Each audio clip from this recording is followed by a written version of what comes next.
That might be an interesting lesson for us to think back on about what you went through, the neuroscience aspects of it, and whether or not it's something that other people can learn from. Because what I meant, as AI comes into our lives more and more over the next 3, 4, 5 years, there is going to be more and more people that are going to be in the position that you've just been in for different reasons. This is going to be a change of workforce. I read an article by, I think it's Strategy and Business magazine about 2 weeks ago that said they anticipate that 75% of people's jobs, people in 75% of jobs, their work is going to change drastically over the next 3 to 4, 5 years.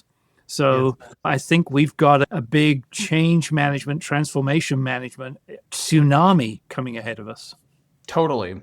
From both the organizational perspective and then the individual perspective, individual person, because there's interventions at both levels that are very different in perspective. So I totally agree. And it's how do we help people? So maybe that's something that we talk about, specifically around AI. I just wrote an article on LinkedIn, or published it anyways, related to the intersection of the VUCA model and AI. And you remember we did a Women in Leadership Forum not too long ago where you presented on the VUCA model, and then we talked about its intersection with AI. And I think there's just a interesting correlation there in how it's amplifying everyone's experience within that.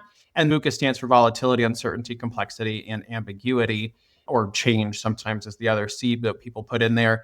And then we ended up talking about it can help to increase people's experience in that in a more possibly negative way, or it can also help them navigate their VUCA experience if harnessed correctly. So I wrote that, and I think it's just a fascinating topic. So maybe we do have an episode where we talk about change and AI specifically for people's jobs in the workforce.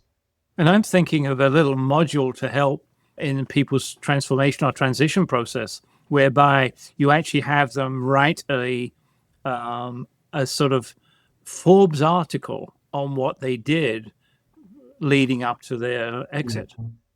Totally. 100%, because it's very cathartic to do that. It's almost like journaling, but journaling in a more like a business professional type of way. Journaling with a purpose. Yes. Exactly. Right. Yes. So I love it. We just invented something today. Oh, perfect. You heard it here first. There we go. Maybe we'll do our next episode, or either the next one or the week one after that, possibly, on what we just talked about, because it's very timely. Yeah. All right. Let's plan on doing that. Great.